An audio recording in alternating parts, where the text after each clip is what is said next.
Smallholder. Oh, tahu? Bicara tentang smallholder. Audio Jungle.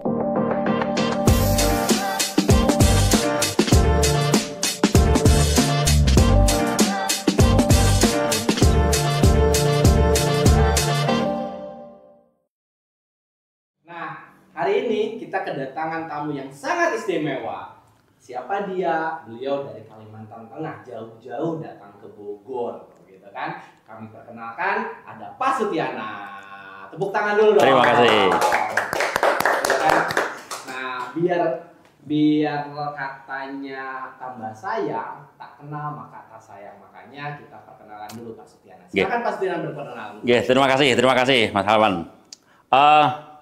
Perkenalkan, saya Pak Sutiana ya, yang alhamdulillah pada hari ini saya bisa menyambangi Sekretariat Fortasbi ini. Saya datang dari Kalimantan Tengah, khususnya ada di Kota Waringin Barat, ya, dan tepatnya lagi dari Desa Pangkalan 3. Nama saya Sutiana, selaku Ketua KUD Tani Subur, juga sebagai ketuanya Karya Sawit Mandiri Jaya, dan juga sebagai Ketua Fortasbi. Jadi sangat bangga sekali saya pada hari ini ya. Pada hari ini saya bisa menyambangi sekretariat di Fortasbi, luar biasa. Ini teman-teman di Fortasbi ini luar biasa. Jadi itu Mas, perkenalannya Mas. Ya, ini Pak Sutiana sudah kenal dan kita juga punya host baru nih yang wah, luar biasa nih. Belum kenalan kan host baru kita. Silakan kenalan host baru kita. Oke, nama aku Ega. Sama juga dari Fortasbi ya Mas Alwan. Nah teman-teman, kali ini kita akan membahas masalah yang cukup sedang diperbincangkan oleh berbagai kalangan, yaitu tentang hilirisasi kelapa sawit nih. Oke, siap. Yang lagi rame di media sosial gitu kan. Nah ini juga rame banget ini di media sosial. Hilirisasi ini? Iya, hilirisasi ini. Nah, hilirisasi itu apa sih? Nah, mari kita tanyakan langsung saja ke pakarnya nih. Jadi begini Mbak, ya, kami ini kan dari para petani kelapa sawit ya, yang selama ini itu kami ini kan hanya menjual TBS, ya, tandan buah segar. Maka kami merasa bahwa ini para petani-petani ini harus ada naik kelasnya dong. Jangan hanya menjual TBS-nya, minimal bisa menjual CPO, gitu ya. Minimal bisa menjual CPO, apalagi nanti hilirisasi tentang mungkin bisa membuat minyak makan, mungkin juga bisa, karena di sawit ini sendiri kan akan menjadi beberapa yang bisa dibuat hilirisasi, kosmetik, makanan dan sebagainya. Maka sekarang ini ya udahlah, dari TBS ke CPO dulu, ya. Dari TBS bagaimana petani ini dari menjual TBS bisa menjual CPO. Maka kami ini khususnya dari Kota Waringin Barat ini membuat satu koperasi sekunder, ya, dari koperasi primer membuat satu koperasi sekunder yang terdiri dari koperasi primer. Itu di tempat kami ini dari 7 koperasi primer ini ada di 3 kecamatan. Ada di Kecamatan Pangkalan Lada, ada di Kecamatan Arut Selatan, ada di Kecamatan Kumai. Dari 7 ini. Maka kami bersepakat bagaimana kita menggunakan atau bisa mengakses dana dari BPDPKS. Ya, karena dana dari BPDPKS ini kan banyak kegiatan-kegiatan yang bisa kita ambil. Ya, mulai dari katakanlah penyediaan angkong sampai kepada UPH. Betul. Itu disiapkan, ya, disiapkan oleh Kementerian Pertanian melalui BPDPKS, Badan Pengelola Dana Perkebunan. Kami di sana sudah bisa mengakses, termasuk adalah permajaan sawit rakyat. Itu kami bisa mengakses sudah. Maka sekarang ini kami bersepakat dengan teman-teman koperasi primer untuk mengakses tentang UPH. Apa tuh Pak UPH? UPH ini kan unit pengolahan hasil. Unit pengolahan hasil. PKS. Ya. Apa itu PKS? Bukan. Nah, ya. Pabrik kelapa sawit. Oh, Nah, pabrik kelapa sawit. sawit. Nah, di sini tujuan apa, Mbak? Tujuannya adalah bagaimana nantinya para petani-petani ini bisa mendapatkan hasil dengan harga baik. Karena saya yakin, iya, CPO itu iya, ujung-ujungnya dengan kita bisa memproduksi CPO sendiri dari TBS, maka saya yakin harga TBS-nya jauh lebih baik. Ya, lebih meningkat. Itu saya yakin itu. Oleh karenanya, kami dari Koperasi Sekunder Karya Sawit Mandiri Jaya yang terdiri dari 7 koperasi primer tadi sudah mencapai hasil akhir dari syarat-syarat yang diisyaratkan oleh Kementerian Pertanian. Banyak sekali syaratnya, Mbak. Kalau nggak salah itu hampir 16 syarat. apa ya? Perlu kesebaran, perlu kerja keras, perlu kekompakan. kompak ya. Tanpa kekompakan pastinya juga ada menjadi kendala. Jadi kita harus semangat semua. Semua petani-petani itu harus semangat. Jadi UPH yang akan kita usulkan tadi adalah 30 ton per jam. Wah, 30 ton per jam, Mbak. Banyak. Ya. Terus ada minimal adalah 6.000 kebun petani mandiri yang clear and clean. Artinya bahwa di situ semuanya sudah clear. Tetapi luar biasanya, Mbak, dari 6.000 ini alhamdulillah kami yang dari 6.000 hektar yang kurang lebih sekitar 2.000 sekian petani, 3.000 sekian petani, itu semuanya sudah sertifikasi RSPO, Mbak. Sangat Wah, luar ini biasa. yang sangat luar biasanya semuanya sudah tersertifikasi RSPO dan sebagian besar juga sudah tersertifikasi ISPO.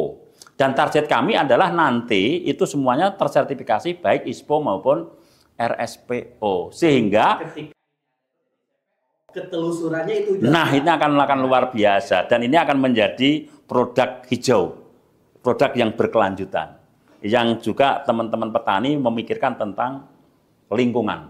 Nah ini yang paling penting, Mbak. Ini yang paling penting. Kayak gitu. Iya. Sawit itu bisa menjadi produk berkelanjutan, Iya. produk hijau. Iya. Mana para petaninya itu adalah melakukan penanaman praktek perkebunan secara baik, gitu kan? Betul. Nah, dari situlah nanti Pak Sutiana ini bersama kawan-kawannya sedang mendorong soal hilirisasi pabrik tadi. Iya. Sekarang ini sejauh mana sih Pak Nah. sudah mau hilirisasinya itu? Jadi sekarang ini untuk persyaratan-persyaratannya, Mas, ini sudah mendekati di akhir. Yaitu karena ada tambahan lagi, Mas. Tapi kami nggak ada masalah ya. Artinya tetap semangat walaupun ditambah syarat tetap semangat. Dan syarat itu juga masuk akal sih, Mas. Kalau menurut saya juga masuk akal. Karena apa? Karena pemerintah juga ada satu kekhawatiran apabila pemerintah membantu petani untuk OPH tadi, PKS, khawatir kalau nanti PKS didirikan, tetapi tidak bisa produksi. Maka ada tambahan yang terakhir yaitu tadi petani harus menyediakan modal 30% dari yang diajukan. Jadi kalau kami mengajukan 120 miliar untuk PKS, maka petani harus menyediakan kurang lebih sekitar 40 miliar. Itu enggak. Begitu, jadi nggak enak ya, nggak enak. Tapi alhamdulillah mudah-mudahan target kami pertengahan tahun ini semuanya sudah bisa clear. Sehingga yang betul-betul diharapkan oleh petani tentang hilirisasi, ini tidak hanya omong kosong. Ya kan, Mas? Tetapi bisa mewujudkan betul. Benar bahwa petani ini memang harus naik kelas. Jangan hanya menjual TBS saja. Hilirisasi itu adalah cara petani naik kelas. Iya, itu yang tepat. Yang dengan dilakukan pengolahan agar menambah nilai. Iya, itu tambah pintar lagi, Mbak. Pintar juga ternyata. Oh, Pak, Iya. Selain tadi baru berwacana ingin punya CPO segala macam gitu kan, dan tentunya Betul. banyak hal yang harus dilakukan untuk mencapai hilirisasi, bahkan Iya. untuk praktek perkebunan yang baik. Betul. Langkah-langkah apa lagi yang sedang dilakukan atau akan dilakukan untuk mencapai hilirisasi, menambah petani Ya. itu? Jadi yang jelas, Mas, kami ini di dalam mencapai syarat ya yang diisyaratkan tadi, ini kan juga cukup lumayan ya, cukup lumayan panjang. Sudah hampir Sudah 2 tahun, Mas. Jadi tidak sesuatu yang tiba-tiba begitu. Maka harapan kita para pemangku kebijakan, tolonglah, ya, tolong betul-betul kawal kami, dampingi kami, arahkan kami supaya betul-betul apa yang diharapkan oleh petani-petani mandiri ini terwujud. Ya. Jadi kami pada prinsipnya sekarang ini akan terus ya mengacu yang pertama bagaimana para petani-petani di sekeliling kita, ya di sekeliling kita yang sudah tersertifikasi terus mempertahankan sertifikasinya, lebih kepada bagaimana kita budidaya sawit yang baik. Kemudian yang belum, nah kita mengajak juga, Mas. Kita mengajak masyarakat petani-petani sawit yang belum mengikuti sertifikasi, baik ISPO maupun RSPO juga bisa mengikuti sertifikasi itu. Tujuannya apa? Agar nanti pasokan PKS kita ini nanti betul-betul mampu telusur produk. Itu yang kita harapkan. Kayak begitu. Jadi produknya bukan produk abal-abal bahasanya Iya, kasarnya. betul. Berarti sertifikasi itu sangat penting ya. Bagi petani penting nggak Pak sih? Iya.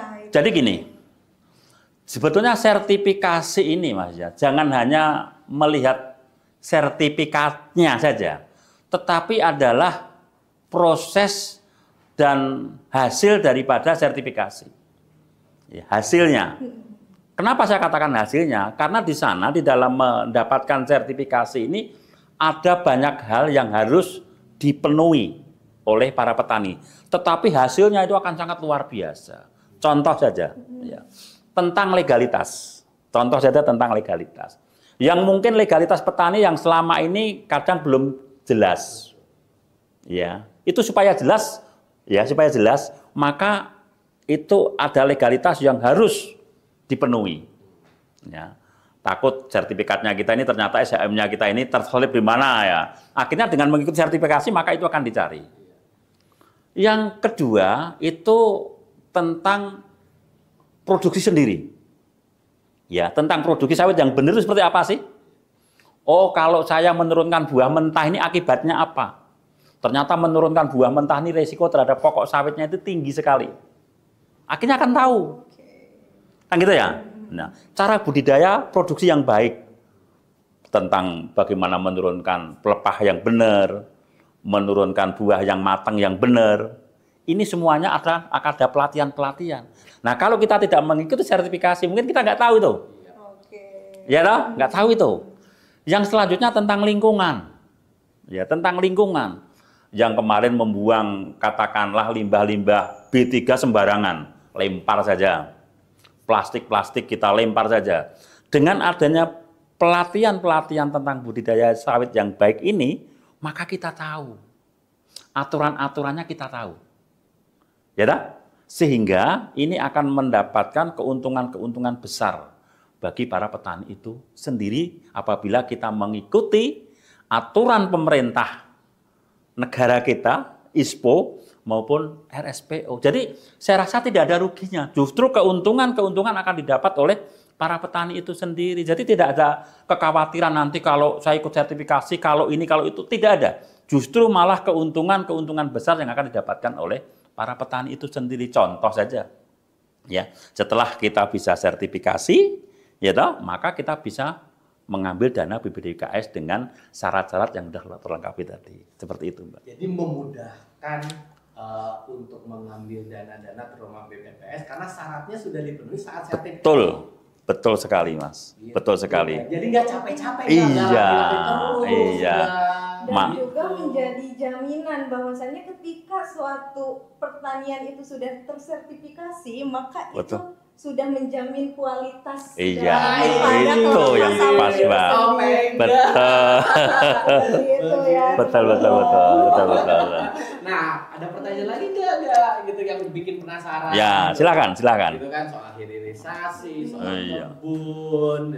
Dan tadi juga dibahas tentang menariknya, ternyata sertifikasi itu bisa kita itu bagaimana cara pengelolaan lingkungan. Iya, Dan betul. itu luar biasa sekali. Itu Betul. ternyata. Dan kita harapkan, Mbak, sekarang ini juga yang pertama kepada para petani, yaitu yang kebun sawitnya sudah waktunya replanting, waktunya peremajaan, ataupun yang kemarin salah tanamnya, salah bibitnya, mendingan di PSR, diremajakan kembali.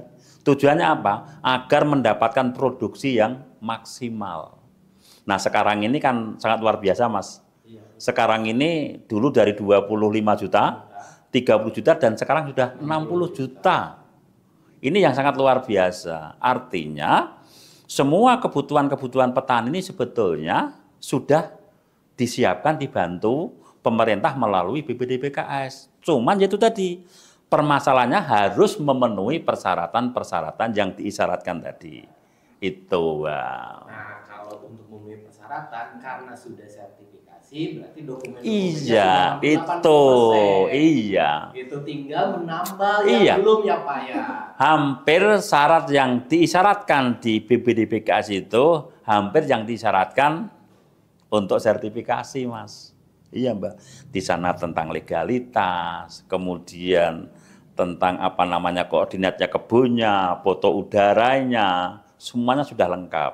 Maka apabila kita mau mengajukan ya tentang dari BPDPKS ini, seandainya mau minta angkong, mau minta infrastruktur, mau minta pupuk, mau minta peralatan seperti dump truck dan sebagainya, itu ternyata di sana disiapkan semua kok Mas. Termasuk pabrik untuk hilirisasi. Termasuk pabrik Bisa hilirisasi isi. tadi. Ini yang sangat keren sebetulnya. Cuman ini memang perlu terus sosialisasi terhadap para petani sawit. Terutama bagaimana kita menjaga lingkungan dengan baik. Itu yang kita harapkan. Begitulah enggak. Jadi titik krusial dari isu sertifikasi itu adalah keberlanjutannya, gitu kan. Iya. Dan dihilirisasi ketika petani-petani yang sudah punya sertifikat RSPO, ISPO, gitu kan, seperti yang tadi dikatakan Pak Sutiana, mereka tinggal menambah data-datanya aja untuk mengambil dana-dana yang Iya. tersedia di pemerintah. Betul. Gitu gak kira-kira? Apalagi kira-kira yang perlu, Dan yang wawasannya iya. perlu di-upgrade kita nih. Dan saya berharap Mas ya. Mumpung ada orang. Dan saya berharap karena saya juga sebagai ketua Fortasbi, maka saya berharap kepada teman-teman anggota Fortasbi, ayo kita manfaatkan ya dana dari BPDPKS ini untuk kita ambil ya untuk pemenuhan daripada kebutuhan petani-petani kita. Ya kan? Baik infrastrukturnya, pupuknya. Ayo kita sama-sama, kita ambil, udah disiapkan kok. Kenapa nggak kita ambil? Kan gitu ya? Ayo kita ambil. Nah bagaimana caranya? Saya pikir sekarang kan sistem aplikasi. Mungkin nanti harapan saya Fortasbi bisa memberikan pelatihan-pelatihan terhadap para anggotanya tentang bagaimana di dalam mengambil daripada kegiatan-kegiatan yang ada di BPDPKS. Karena apa? Karena semuanya ini melalui aplikasi, Mbak. Sudah sangat enak kok. Nggak harus membawa dokumen datang ke Jakarta, nggak perlu, Mbak. Nggak perlu ya. Jadi sudah sistem aplikasi. Dia tahu kok, kalau salah pasti akan dikembalikan. Kalau salah akan dikembalikan. Jadi tahu. Jadi lebih enak. Jadi untuk ya menekan kos lah ya. Nah, inilah yang menurut saya penting ya. Penting sekali. Petani selain tadi paham terkait pola perkebunan yang baik, juga paham soal teknologi. Betul. Untuk lebih memudahkan akses terhadap dana-dana yang ada. Iya. Gitu. Mudah-mudahan Fortasbi selalu bisa memberikan layanan ya terhadap anggotanya agar tujuan akhir petani semakin sejahtera. Itu yang kita harapkan dengan pola mengerjakan kebunnya dengan yang berkelanjutan. Ini yang kita harapkan. Jadi hilirisasi itu bukan hanya mimpi saat ini. Ada jalannya ya. Ya. Ada Insya Allah, jalannya, insya Allah. Sangat terbuka gitu. Petani bisa mengakses berbagai macam pendanaan baik dari pemerintah, swasta, kolaborasi dan lain-lain. Tapi satu kunci ya Pak. Gimana? Harus berkelompok. Gitu. Harus berkelompok itu menjadi kunci utama. itu menjadi. Karena apa? Ya karena di dalam persyaratan sendiri memang harus ada organisasi. Yang mengajukan ini nggak bisa, saya sendirian nggak bisa. Harus ada organisasinya. Maka penting ya. Dan saya rasa, menurut saya berorganisasi itu juga banyak keuntungannya. Karena saya petani sering ketemu, sering komunikasi dengan para petani lainnya. Bisa komunikasi, bisa tukar pengalaman, ya kan? Ini sangat penting. Dan saya rasa nggak ada ruginya. Ya. Jadi petani ini, ayo sekarang ini kita sama-sama memenuhi persyaratan-persyaratan perkebunan yang baik. Ya, ini penting. Ya. Organisasi penting. Yang belum berkelompok segera membuat satu kelompok-kelompok. Apakah itu berbentuk gapoktan, apakah itu berbentuk kelompok tani, apakah itu macam-macam lah bentuknya. Nggak ada masalah kok. Yang penting organisasi yang sah. Itu yang kita harapkan. Sah itu ya. Sah. Iya. Sah. Jadi nggak apa-apa, petani ini kan harus ya berakit-rakit ke hulu. Wah. Tapi jangan bersusah-susah. Berenang ke tepian kan gitu kan. Sakit-sakit dahulu nggak apa-apa, tapi bersenang-senang kemudian. Artinya ikuti aturan-aturan tentang perkebunan yang berkelanjutan yang baik. Saya sangat yakin. Sehingga kita kalau lingkungan kita ini baik, maka alam juga akan ikut baik, ya toh? Yang selama ini mungkin kita tidak pernah memperhatikan sungai, tidak memperhatikan tentang flora fauna yang ada di sekeliling kita, maka dengan memberikan tanaman-tanaman di pinggir-pinggir sungai, jadi ya tolonglah jangan semua ditanamin sawit juga, yang seyogianya tidak boleh ditanami ya, tolong jangan ditanami, karena itu ada bagian masing-masing ya, termasuk kita menjaga flora fauna kita, itu penting sekali, sehingga air kelihatan mengalir dengan jernihnya gitu ya, tetapi di sisi lain juga pendapatan kita juga akan meningkat, seperti itu. Berbagi dengan alam pun pasti tetap bahwa produktivitas tetap tinggi. Betul, betul, saya yakin lah, kalau mengikuti pola-pola pertanian perkebunan sawit yang berkelanjutan, saya sangat yakin bahwa pendapatan petani akan meningkat. Karena apa itu tadi Mbak? Kadang-kadang petani ada yang kurang paham, bukannya nggak paham, kurang paham. Contoh saja, kalau menurunkan buah mentah, ya, itu seandainya kuku kita ini dipotong pada waktu belum hitam, dipotong pasti dia luka, mengeluarkan darah. Maka pada waktu kita makan yang bergizi sebagian untuk penyembuhan. Ya kan, akan untuk penyembuhan. Begitu juga apabila tidak kita potong pada waktunya juga dia butuh makan lagi. Maka yang pas adalah bagaimana kita ya memanen sawit itu yang tepat waktunya. Katakanlah fraksi 2 sudah berondol. Ya tahu, udah pasti saya yakin itu produksinya akan luar biasa baiknya. Tetapi kalau memaksakan tadi ya buah mentah diturunkan atau kelewat matang. Ya, kelewat matang itu juga risiko ya. Nggak boleh juga, harus tepat. Ya, harus tepat. Maka situ juga keuntungan tidak hanya petani saja, tetapi juga pabriknya juga mendapatkan satu keuntungan yang baik. Nah, di situ kita dapatkan pada waktu kita mengikuti pelatihan-pelatihan untuk menuju sertifikasi itu. Jadi di dalam sertifikasi itu di sana ada yang namanya pelatihan-pelatihan tadi. Nah, itulah pemahaman-pemahaman para petani untuk mendapatkan hasil produksi yang lebih baik. Seperti itu. Gitu kira-kira kita udah sangat panjang sekali. Bagaimana? Gitu kan, berbicara dari hilirisasi sampai dengan pola perkebunan yang baik sampai dengan mindset petani. Iya, betul. Gitu kan. Kira-kira kita tutup aja kalau begitu. Bagaimana? Aduh, iya sih saya juga. Udah puyeng. Dan yang tidak tahu apa-apa menjadi tahu apa-apa. Iya. Lebih tahu lagi. Dan lebih tahu lagi. Betul. Baik, kalau begitu kita tutup podcast hari ini. Silakan Ega tutup. Wabillahi taufiq wal hidayah. Wassalamualaikum warahmatullahi wabarakatuh. Portas B. Bisa. Portas B. Bisa. Gitu kan. Kita tutup podcast kali ini, sampai ketemu lagi di podcast yang berikutnya bersama narasumber-narasumber yang berkualitas yang membuat kita paham soal sawit berkelanjutan. Dadah! Dadah!